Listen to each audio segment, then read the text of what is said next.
കാൽമുട്ട് വേദന കാരണമായിട്ട് സ്റ്റെപ്പ് കയറാൻ പറ്റുന്നില്ല, ഒരു വിരുന്നിനോ അല്ലെങ്കിൽ ഒരു യാത്ര ചെയ്യാൻ പറ്റുന്നില്ല.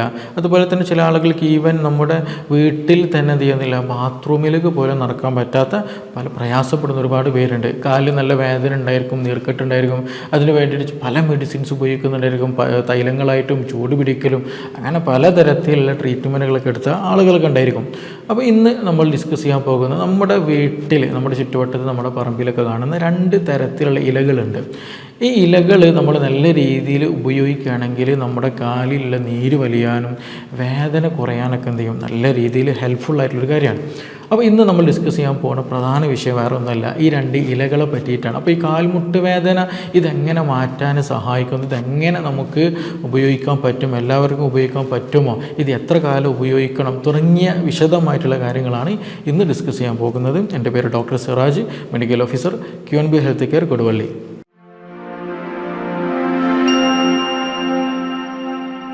അപ്പോൾ ഈ ഒരു ഇലയുടെ വിഷയം പറയുന്നതിന് മുന്നോടിയായിട്ട് നമ്മൾ ഡിസ്കസ് ചെയ്യുന്ന ഒരു വിഷയമാണ് കാൽമുട്ട് വേദന എങ്ങനെ ഉണ്ടാകുന്നു, എന്തൊക്കെ കാരണങ്ങളെ കൊണ്ടുണ്ടാകുന്നു, അതെങ്ങനെ മറ്റു പ്രയാസങ്ങൾ കൊണ്ടുപോകുന്നു, അതിൻ്റെ കാര്യങ്ങൾ നമ്മൾ അറിഞ്ഞിരിക്കണം. കാരണം എല്ലാ വേദനയും ഒന്നല്ല, പല കാരണങ്ങളെ കൊണ്ട് എന്ത് ചെയ്യും, വ്യത്യസ്ത റീസണുകളെ കൊണ്ട് ഈ കാൽമുട്ടിന് വേദന വരാറുണ്ട് എന്നുള്ളതാണ്. ഇപ്പോൾ പൊതുവായിട്ട് നമ്മൾ പറയുകയാണെന്നുണ്ടെങ്കിൽ വാദത്തിൻ്റെ പ്രശ്നമുള്ള ആളുകൾ, റൊമാറ്റിക് ആർത്രൈറ്റിസിൻ്റെ പ്രശ്നങ്ങളുള്ള ആളുകൾ, രക്തവാദമുള്ള ആളുകൾ, അതുപോലെ തന്നെ ഗൗട്ടി ആർത്രൈറ്റിസ്, അതേപോലെ തന്നെ ഈസിനോഫിൽ, അത് അലർജിക് ഇഷ്യൂസ് കൂടിയിട്ട് അതുമൂലം എന്ത് ചെയ്യാറുണ്ട്, ചില ആളുകൾക്ക് ഈ പറഞ്ഞതുപോലെ കാൽമുട്ട് വേദന വരാറുണ്ട്. ഇനി അതല്ല ജസ്റ്റ് എവിടെയെങ്കിലും വീണ് മുറിവ് സംഭവിച്ചാൽ അല്ലെങ്കിൽ എവിടെയെങ്കിലും വെച്ച് കുത്തുകയോ അങ്ങനെ എന്തെങ്കിലും സംഭവിച്ച് കഴിഞ്ഞിട്ട് എന്ത് ചെയ്യും, നീർക്കെട്ടൊക്കെ സംഭവിച്ചിട്ട് വേദന അങ്ങനെ ഉണ്ടാകാറുണ്ട്. ഇനി അതൊന്നുമല്ല, പ്രായം കാരണമായിട്ടൊരു ഭൂരിപക്ഷം ആളുകൾക്ക് അങ്ങനെയായിരിക്കും ഉണ്ടാവുക.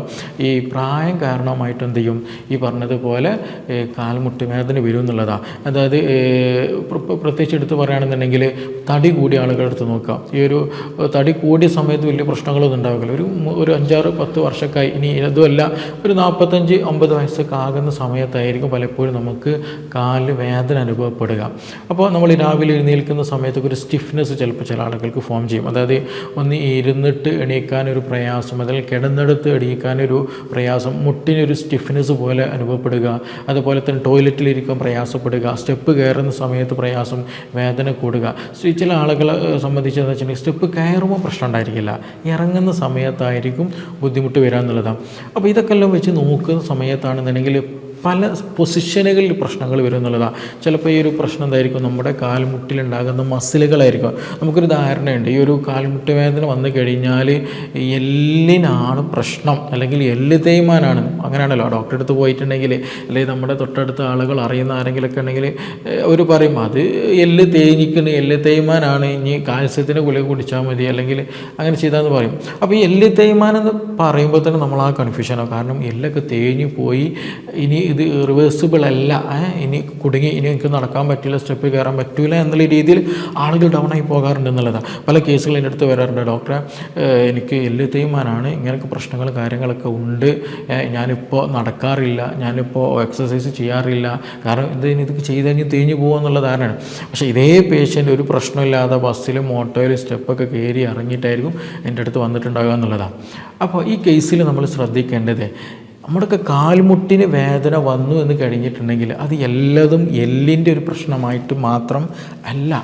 കാരണം എല്ല് മാത്രമല്ല അവിടെയുള്ളത്, രണ്ട് എല്ലുകളുണ്ട്, അത് അല്ലാതെ തന്നെ അവിടെ മസിലുകളുണ്ട്, ലിഗമെൻസ് ഉണ്ട്, ടെൻഡൻസ് ഉണ്ട്, അതുപോലെ സൈനോവിയൽ ഫ്ലൂയിഡ് എന്ന് പറഞ്ഞൊരു ദ്രാവകമുണ്ട്. രണ്ട് എല്ലുകൾ തമ്മിയിട്ട് ഉള്ളൊരു ഗ്യാപ്പ് ഉണ്ടല്ലോ, ആ ഗ്യാപ്പിൽ എന്തുണ്ട്, ഒരു ഫ്ലൂയിഡൊക്കെ ഉണ്ട്. അതേപോലെ തന്നെ തരുണാസ്ഥി എന്ന് പറയുന്ന കാർട്ടിലേജ് ഉണ്ട് എല്ലിനോട് ചേർന്നിട്ട് തന്നെ. അപ്പോൾ ഇതെല്ലതും എന്തിനും ഭാഗമാകുന്നുണ്ട്, ഈ പറഞ്ഞതുപോലെ വേദനയ്ക്ക് കാരണമാകുന്നുണ്ട്.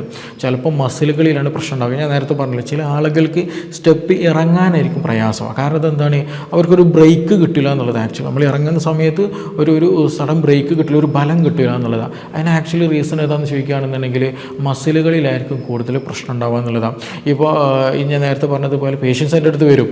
അപ്പോൾ നോക്കുന്ന സമയത്ത് അവർ ഞാൻ പിടിച്ചു നോക്കും ഏത് ഭാഗത്താണ് വേദന എന്നുള്ളത്. അപ്പോൾ നോക്കുമ്പോൾ അവർക്ക് കൂടുതൽ പെയിൻ ഇവിടെ ഉണ്ടാകൽ മിക്ക ആളുകൾക്കും ഈ പറഞ്ഞത് മസ്കുലർ ഏരിയയിലായിരിക്കും കൂടുതൽ പെയിൻ. ഞാൻ അവരോട് കറക്റ്റ് പറഞ്ഞു കൊടുക്കും ഇത് എവിടെയാണ് മസിലാണ് പെയിൻ ഉള്ളത്. അപ്പോൾ അതുകൊണ്ട് മസിലിന് വേണ്ട കാര്യങ്ങൾ എന്ത് ചെയ്യണം, നിങ്ങൾ ചെയ്യണം. ചില ആളുകൾക്ക് പറഞ്ഞതുപോലെ ഈ ജോയിൻറ്റ് റിലേറ്റഡ് ആയിട്ട് പൊസിഷനിൽ തന്നെ വേദന വരാറുണ്ട്. ചില ആളുകൾക്ക് നമ്മൾ എക്സ്റ്റേണലി നമ്മൾ തൊട്ട് നോക്കുമ്പോൾ വേദന ഉണ്ടായിരിക്കില്ല, പക്ഷേ കാൽമുട്ട് മടക്കുന്ന സമയത്തൊക്കെ എന്ത് ചെയ്യും, വേദന വരുന്നുള്ളതാണ്. അപ്പോൾ എന്തുകൊണ്ട് ഇതൊക്കെ ഇങ്ങനെ വരുമെന്ന് ചോദിക്കുകയാണെന്നുണ്ടെങ്കിൽ ഇത് എവിടെയാണോ പ്രശ്നം അതിനനുസരിച്ചിട്ടാണ് പ്രശ്നം ഉണ്ടാവാം, അതിനനുസരിച്ചിട്ടാണ് വേദന ഉണ്ടാവാം. ഇപ്പോൾ അതേപോലെ നോക്കുകയാണെന്നുണ്ടെങ്കിൽ ഇപ്പോൾ ചില കേസ് എന്ത് ചെയ്യും, 2 എല്ലുകൾ അടുത്ത് നിൽക്കുന്ന അവസ്ഥ വരും. ആ സൈനോവിയൽ ഫ്ലൂയിഡൊക്കെ ചുരുങ്ങി അല്ലെങ്കിൽ അതിൻ്റെ അളവൊക്കെ കുറഞ്ഞ് 2 എല്ലുകൾ ഉരസുന്ന തരത്തിൽ വരാറുണ്ട് ചിലതൊക്കെ. അതൊക്കെ അത്യാവശ്യം നല്ല ഓസ്റ്റിയോ ആർത്രൈറ്റിസിൻ്റെ കുറച്ച് സിവിയർ കണ്ടീഷനിലേക്ക് പോകുന്നതാണ്. അത് മാത്രമല്ല നല്ല പറഞ്ഞ പോലെ നല്ല തടിയുള്ള ആളുകളൊക്കെ ആണെന്നുണ്ടെങ്കിൽ പ്രത്യേകിച്ച് എന്ത് ചെയ്യും, ഇത് നല്ല രീതിയിൽ വെയിറ്റ് എന്ത് ചെയ്യാൻ പറ്റില്ല, ആ ഒരു ജോയിൻറ്റിനെ ബാധിക്കും എന്നുള്ളതാണ്. അപ്പോൾ അങ്ങനെ പല കാരണങ്ങളൊക്കെ എന്ത് ചെയ്യും, ഈ പറഞ്ഞതുപോലെ വേദന വരും. പല സ്ഥലങ്ങളിലായിട്ടാണ് വേദന വരിക എന്നുള്ളത്. അപ്പോൾ ഒരു എക്സ്റേ നോക്കിയത് കൊണ്ട് മാത്രം എന്ത് പറയാൻ പറ്റില്ല, ഇത് എല്ല് തേയ്മാനത്തിൻ്റെ വേദനയാണെന്നുള്ളത് നമ്മൾ കൺഫേം ആക്കരുത്. നിർബന്ധമായിട്ട് എന്ത് ചെയ്യണം, ഇത് എന്താണെന്നുള്ളത് നമ്മൾ ഫൈൻഡ് ഔട്ട് ചെയ്യണം. പിന്നെ എസ്പെഷ്യലി എടുത്ത് പറയാനുള്ളത് മസിൽസ് ആണോ എന്നുള്ളത് നിർബന്ധമായിട്ട് നോക്കണം. കാരണം ഒരുപാട് പേര് ഈ കാൽമുട്ട് വേദന എന്ന് പറഞ്ഞ് തേയ്മാനാണെന്ന് പറഞ്ഞിട്ട് പിന്നെ അനങ്ങാതെ ഇനിയും തേഞ്ഞു പോകുമല്ലോ എന്ന് പേടിച്ചിട്ട് എന്ത് ചെയ്യും, അനങ്ങാതിരിക്കും എന്നുള്ളതാണ്. അങ്ങനെ ഇരിക്കുന്ന സമയത്ത് നമ്മുടെ മസിലുകൾ വീക്കാവും, ജോയിൻറ്റ് വീക്കാവും, ലിഗമെൻറ്റ് വീക്കാകും, പിന്നെ മടക്കാൻ പറ്റാത്ത പ്രയാസം. അപ്പോൾ അവിടെ നീർക്കെട്ട് നല്ല രീതിയിൽ വരും, ഇൻഫ്ലമേഷൻ നല്ല രീതിയിൽ വരും. അതേപോലെ തന്നെ നമ്മൾ മടക്കാത്തൊരു കാലം മടക്കുന്ന സമയത്ത് സ്വാഭാവികമായിട്ടൊരു സ്റ്റിഫ്നെസ് ഉണ്ടാവും, ഒരു പിടുത്തം ഉണ്ടാവും, ഒരു വേദന ഉണ്ടായിരിക്കും. ഞാൻ പേഷ്യൻസിനോട് പൊതുവെ പറയാറുണ്ട്, നമ്മുടെ ഒരു വീട്ടിൽ ഒരു വാതിലുണ്ട്, വർഷങ്ങളായിട്ട് നമ്മൾ എന്ത് ചെയ്യുന്നില്ല, തുറക്കുന്നില്ല, അതിൻ്റെ ആവശ്യമില്ല. പക്ഷെ ഒരു സുപ്രഭാതത്തിൽ നമ്മൾ എന്ത് ചെയ്യാണ്, തുറക്കേണ്ടി വരും. അപ്പോൾ തുറക്കുന്ന സമയത്ത് എന്തായിരിക്കും, അതിനൊരു പിടുത്തം ഉണ്ടാവില്ല, അതിൻ്റെ വിജാഗുരിക്ക് ഒരു പിടുത്തം ഉണ്ടായിരിക്കും. അപ്പോൾ നമ്മൾ എന്താ ചെയ്യൽ, എൻ്റെ വീട് ഈ വാതിലിനെ തുറക്കാൻ പറ്റില്ല, ഇത് ഇത്ര പോകത്തുള്ളൂ എന്ന് കരുതിയിട്ട് നമ്മളവിടെ വെക്കാറാണോ ചെയ്യാറ്? അല്ല.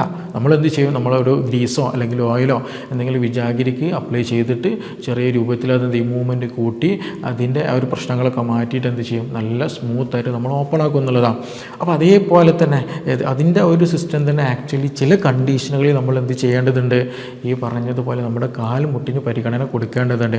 കാരണം പലപ്പോഴും നമ്മുടെ കാൽമുട്ടിന് വേണ്ട സ്ട്രെങ്ത്ത് ഇല്ല, നമ്മുടെ മസിലുകൾ വീക്കായി പോകുന്ന കണ്ടീഷൻ വരാറുണ്ട്.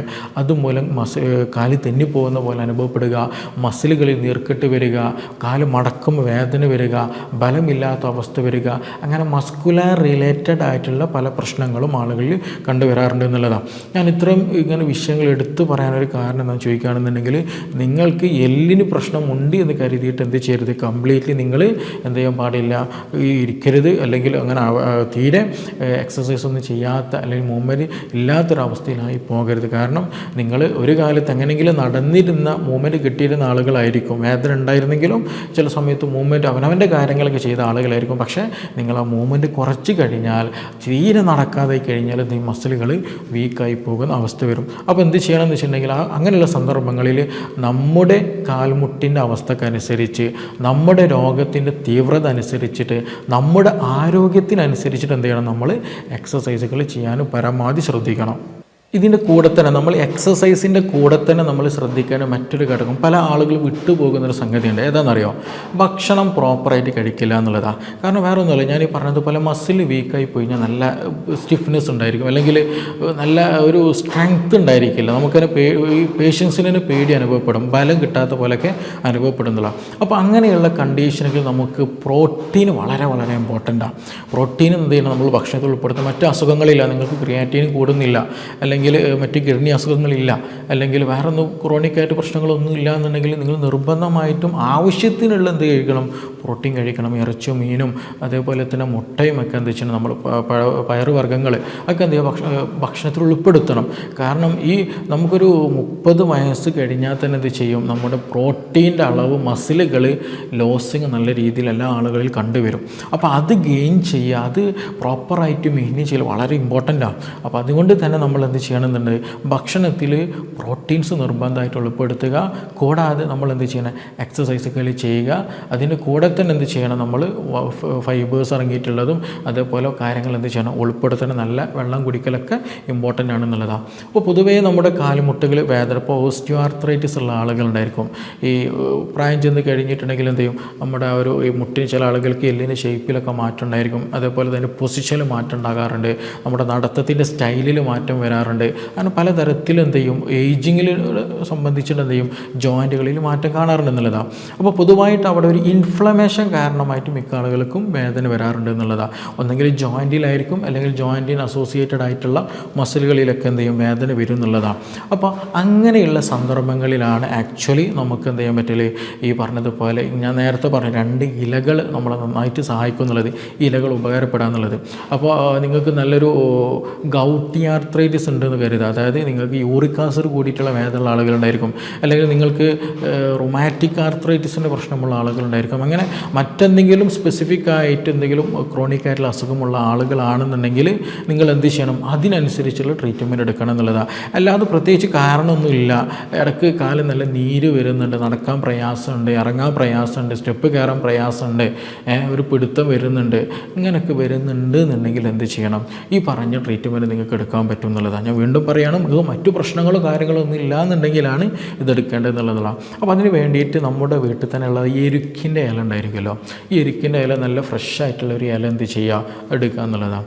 എന്നിട്ട് എന്ത് ചെയ്യണം, നമ്മൾ ചെറുതായിട്ടൊന്ന് ചെറിയ രൂപത്തിലൊന്ന് ചൂടാക്കിയെടുക്കുക. സ്റ്റൗ എന്തെങ്കിലും കത്തിച്ചിട്ട് അതിൻ്റെ മുകളിൽ ജസ്റ്റ് ഒന്ന് ഇങ്ങനെ പിടിച്ചാൽ മതി, ജസ്റ്റ് ഒന്ന് ചൂടാക്കി കിട്ടിയാൽ മതി. അതേപോലെ തന്നെ നമ്മുടെ ആവണക്കെണ്ണിൻ്റെ എണ്ണ ഉണ്ടല്ലോ, ആവണക്കെണ്ണ, അതെന്ത് ചെയ്യുക, ചെറിയൊരു തവിയിലോ അങ്ങനെ എന്തെങ്കിലും എടുത്തിട്ട് അതും ജസ്റ്റായിട്ടൊന്ന് എന്ത് ചെയ്യുക, സൂപ്പർഫിഷ്യൽ ഒന്ന് ചെറുതായിട്ടൊന്ന് ചൂടാക്കുക. എന്നിട്ട് ആ വേദനയുള്ള ഭാഗത്ത് എന്ത് ചെയ്യുക, ജസ്റ്റ് ഒന്ന് പുരട്ടി കൊടുക്കുക. ഏത്, ഈ എണ്ണ ജസ്റ്റ് ഒന്ന് തടവി പിടിപ്പിക്കുക എന്നുള്ളതാണ്. എന്നിട്ട് അതിന് മുകളിൽ എന്ത് ചെയ്യാം, ഈ പറഞ്ഞിട്ടുള്ള ഈ നമ്മൾ ചൂടാക്കി വെച്ചിട്ടുള്ള എരുക്കിൻ്റെ ഇല ഉണ്ടല്ലോ, ആ ലീഫ് അതിൻ്റെ മുകളിൽ വെക്കുക എന്നുള്ളതാണ്. എന്നിട്ട് എന്ത് ചെയ്യണം, അതിന് പുറമേയിലൂടെ നമ്മൾ ഒരു ബാൻഡേജ് പോലെ എന്തെങ്കിലും നല്ല പുറത്തുണിയോ എന്തെങ്കിലും ഉപയോഗിച്ചിട്ട് കെട്ടി വെക്കുക എന്നുള്ളതാണ്. എന്നിട്ട് ഒരു അരമണിക്കൂർ എന്ത് ചെയ്താൽ മതി, ശേഷം ഒരു അരമണിക്കൂർ കെട്ടി വെച്ചാൽ മതി. അപ്പോൾ ഇത് യാവണക്കിന് പ്രത്യേകത എന്ന് വെച്ചിട്ടുണ്ടെങ്കിൽ, അത് മാത്രമല്ല ഈ എരുക്കിൻ്റെ ഒരു പ്രത്യേകത എന്ന് വെച്ചിട്ടുണ്ടെങ്കിൽ, ഇത് നല്ല രീതിയിൽ ആൻറ്റി ഇൻഫ്ലമേറ്ററി, അവിടെ ഇൻഫ്ലമേഷൻ കുറയ്ക്കാനും വേദന കുറയ്ക്കാനും, പ്രത്യേകിച്ച് പ്രോസ്റ്റാഗ്ലാൻഡിൻ്റെ ഒക്കെ എന്ത് ചെയ്യും, ആ ഒരു ഇൻഫ്ലമേഷൻ ഉണ്ടാക്കുന്ന റീസൺസുകൾ അല്ലെങ്കിൽ ഇൻഫ്ലമേഷൻ ഉണ്ടാക്കുന്ന കാരണങ്ങളൊക്കെ എന്ത് ചെയ്യും, നമുക്കത് നന്നായിട്ട് കുറയ്ക്കാനും നീര് വലിയാനും വേദന കുറയാനൊക്കെ എന്ത് ചെയ്യും, ഇത് നല്ല രീതിയിൽ ഹെൽപ്പ് ചെയ്യും എന്നുള്ളതാണ്. ഞാൻ വീണ്ടും പറയുകയാണ്, ഇത് എന്ത് ചെയ്യണം, നമ്മൾ മറ്റെന്തെങ്കിലും അസുഖം ഉണ്ടോ ഇല്ല എന്നുള്ള എന്ത് ചെയ്യണം, ഉറപ്പ് വരുത്തണം. അപ്പോൾ വെരിക്കോസിൻ്റെ പ്രശ്നമുള്ള ആളുകൾ കാരണമായിട്ട് ചിലപ്പോൾ എന്ത് ചെയ്യും, കാൽമുട്ട് വേദനയൊക്കെ ഉണ്ടാവും. അപ്പോൾ അതിനെന്ത് ചെയ്യണം, അതിന് സ്പെസിഫിക് ആയിട്ടുള്ള ട്രീറ്റ്മെൻറ്റ് പോകണം. ചിലപ്പോൾ വൈറ്റമിൻ ഡി ഡെഫിഷ്യൻസി ഉള്ള ആളുകളുണ്ടായി, കാൽസ്യക്കുറവുള്ള ആളുകളുണ്ടായിരിക്കും. അപ്പോൾ അതുമൂലം ബുദ്ധിമുട്ടുകളുണ്ടെങ്കിൽ അതിന് ട്രീറ്റ്മെൻറ്റ് തന്നെ എടുക്കണം. ഇത് ഞാൻ അല്ലാത്ത ജനറലായിട്ടുള്ള പെയിനുകൾക്കൊക്കെ നീർക്കെട്ടുകൾക്കൊക്കെ ഉപയോഗപ്പെടുത്താൻ വേണ്ടിയിട്ട് പറഞ്ഞതാണ്. അത് ഒരു ട്രീറ്റ്മെൻറ്റായിട്ട് നമുക്ക് എന്ത് ചെയ്യാം, സിമ്പിളായിട്ട് വീട്ടിൽ തന്നെ ചെയ്യാൻ പറ്റുന്നതാണ്. അത് ദിവസം എന്ത് വേണമെങ്കിൽ 1-2 ചെയ്യുക. നിങ്ങൾ ഒരു 1-2 ദിവസം തുടർച്ചയായിട്ട് ചെയ്യുമ്പോൾ തന്നെ നീര് വലിയാനും വേദന കുറയാനൊക്കെ അത് നന്നായിട്ട് സഹായിക്കാൻ പറ്റും. അതേപോലെ നമ്മൾ വീട്ടിൽ ഉള്ളതാണ് മുരിങ്ങയുടെ ഇല ഉണ്ടല്ലോ, മുരിങ്ങ അല്ലേ, ഈ മുരിങ്ങയുടെ ഇല എന്ത് ചെയ്യുക, കുറച്ചെടുക്കുക, ഒരു പിടിയൊക്കെ എടുത്താൽ മതി. എന്നിട്ട് എന്ത് ചെയ്യുക, നമ്മൾ ഈ പറഞ്ഞതുപോലെ അതിൻ്റെ മുരിങ്ങയിലെ ഇലയിലേക്ക് എന്ത് ചെയ്യുക, കുറച്ചൊരു കല്ലുപ്പിടുക, അതുപോലെ കുറച്ചൊരു കടുക് ചേർക്കുക. എന്നിട്ട് നല്ല രീതിയിൽ എന്ത് ചെയ്യുക, അരച്ചെടുക്കണം. ആ അരച്ചെടുത്ത രീതിയിലേക്ക് എന്ത് ചെയ്യണം, ഈ പറഞ്ഞതുപോലെ ഒരു മുട്ടയുടെ വെള്ളയും കൂടെ ചേർക്കുക. എന്നിട്ട് ഒരു പേസ്റ്റ് രൂപത്തിലാക്കണം കേട്ടോ. നമ്മൾ അരക്കുന്ന സമയത്ത് കൂടുതൽ മിക്സിയിലിട്ടൊന്ന് അരച്ചിട്ട് എന്ത് ചെയ്യരുത്, ഒന്നാകെ ജ്യൂസ് പോലെ ഒന്നാക്കി കളയരുത്. അമ്മിയിൽ എന്തെങ്കിലും കല്ലുമലൊക്കെ ഇട്ട് അരക്കുന്നതാണ് ഏറ്റവും ഉചിതം. അങ്ങനെ ചെയ്തതിന് ശേഷം ഒരു പേസ്റ്റ് രൂപത്തിലാക്കിയതിന് ശേഷം എന്ത് ചെയ്യുക, നമ്മുടെ ആ വീക്കമുള്ള ഭാഗങ്ങളിൽ, പ്രത്യേകിച്ച് ഇത് മസിൽസുകളിൽ നല്ല വേദനയുള്ളവർക്ക് ഭയങ്കര റിസൾട്ടാണ്. അപ്പോൾ അങ്ങനെയുള്ള വീക്കമുള്ള ഭാഗങ്ങളിൽ എന്ത് ചെയ്യുക, ഈ പേസ്റ്റ് അപ്ലൈ ചെയ്യുക. ശേഷം എന്ത് ചെയ്യുക, ഈ തുണി വെച്ചിട്ട് തുണി അങ്ങനെ എന്തെങ്കിലും നല്ല വൃത്തിയുള്ള തുണി കൊണ്ട് കെട്ടി വെക്കുക എന്നുള്ളത്, അതും ഈ പറഞ്ഞതുപോലെ നീര് വലിയാനും വേദന കുറയ്ക്കാനും ഭയങ്കര റിസൾട്ടുള്ള സംഗതിയാണ്. അപ്പോൾ ഇത് നമ്മുടെ വീട്ടിൽ തന്നെ ചെയ്യാൻ പറ്റുന്നതാണ്. വേറെ നമുക്ക് ഹോസ്പിറ്റലുകളിലോ അല്ലെങ്കിൽ വേറെ ഇതിന് പോകേണ്ട ആവശ്യമില്ല. പ്രത്യേകിച്ച് നമുക്കിത് ഏറ്റവും കൂടുതൽ ഈ പറഞ്ഞതുപോലെ മസിൽസുകളിൽ നല്ല വേദനയുള്ള ആളുകളുണ്ടായിരിക്കും. അവർക്ക് ഭയങ്കര റിസൾട്ടുള്ളൊരു റെമഡിയാണ് ഈ എരുക്കിൻ്റെതും അതേപോലെ മുരിങ്ങയുടെ ഇലയും എന്നുള്ളത്. അപ്പോൾ അതുകൊണ്ട് എന്ത് ചെയ്യുക, ഈ വേദനയുള്ള ആളുകൾ ഇതൊന്ന് ചെയ്ത് നോക്കുക. ഇത് സ്ഥിരമായിട്ട് ചെയ്യേണ്ടതല്ല. നിങ്ങൾക്ക് ചെയ്യുന്ന സമയത്ത് വേദനക്ക് മാറ്റം ഉണ്ടായിരിക്കും, പക്ഷേ ഇത് വീണ്ടും വീണ്ടും റിപ്പീറ്റഡ് ആയിട്ട് വരുന്നുണ്ടെങ്കിൽ നിർബന്ധമായിട്ട് എന്ത് ചെയ്യണം, നിങ്ങൾ ഒരു ഡോക്ടറെ കാണണം. കാരണം അതിന് മറ്റു പല കാരണങ്ങളുണ്ടായിരിക്കും. വെറും പലപ്പോഴും ആ ഒരു സമയത്ത് ഉണ്ടാകുന്ന നീർക്കെട്ടായിരിക്കില്ല, മറ്റു ചിലപ്പോൾ വാദത്തിൻ്റെ പ്രശ്നമായിരിക്കാം, ചിലപ്പോൾ യൂറിക് ആസിഡ് കൂടിയതായിരിക്കാം, ചിലപ്പോൾ വേറെ എന്തെങ്കിലും അസുഖങ്ങൾ കാരണമായിരിക്കാം. അപ്പോൾ അതിനെന്ത് ചെയ്യണം, സ്പെസിഫിക് ആയിട്ട് ട്രീറ്റ്മെൻ്റ് ഒക്കെ എടുക്കാൻ നമ്മൾ നിർബന്ധമായിട്ട് ശ്രദ്ധിക്കേണ്ടതുണ്ട് എന്നുള്ളതാണ്. അപ്പം അതിൻ്റെ കൂടെ തന്നെ എന്ത് ചെയ്യുക, നമ്മൾ മെറ്റബോളിസം പ്രോപ്പറാക്കുക, ആവശ്യത്തിന് വെള്ളം കുടിക്കുക, നമ്മുടെ ഭക്ഷണം പ്രോപ്പറായിട്ട് കൊണ്ടുപോകാൻ ശ്രദ്ധിക്കുക, എക്സസൈസുകളൊക്കെ ചെയ്യാൻ നമ്മൾ നിർബന്ധമായിട്ട് ശ്രദ്ധിക്കുക എന്നുള്ളതാണ്. അപ്പോൾ കാൽമുട്ട് വേദന നമുക്ക് തന്നെ എന്ത് ചെയ്യാൻ പറ്റും, പറഞ്ഞതുപോലെയൊക്കെ ഒന്ന് ശ്രദ്ധിച്ചാൽ വീട്ടിൽ നിന്ന് തന്നെ കുറേയൊക്കെ ക്യൂർ ചെയ്യാൻ പറ്റും. സ്ഥിരമായിട്ട് ടെൻഷൻ അടിച്ചിട്ട് നടക്കാൻ പറ്റാതെ ഒരു ഭാഗത്തും ഒതുങ്ങിക്കൂടേണ്ട ഒരവസ്ഥ ഒരിക്കലും ഉണ്ടാകരുത്. നമ്മുടെ ബോഡിക്ക് അനുസരിച്ചുള്ള കാര്യങ്ങൾ നമ്മളെപ്പോഴും ചെയ്തുകൊണ്ടിരിക്കാൻ നമ്മൾ നിർബന്ധമായിട്ടും ശ്രദ്ധിക്കണം എന്നുള്ളത് തന്നെയാണ്. അപ്പോൾ ഈ വിഷയത്തിൽ നിങ്ങൾക്ക് എന്തെങ്കിലും സംശയങ്ങളുണ്ട്, കൂടുതലൊക്കെ അറിയാനൊക്കെ താല്പര്യമുണ്ടെങ്കിൽ താഴെ തന്നുള്ള നമ്പറിൽ ബന്ധപ്പെടാവുന്നതാണ്. നമുക്കിനി മറ്റൊരു വിഷയവുമായി ബന്ധപ്പെട്ടിട്ട് വീണ്ടും കാണാം. Thank you.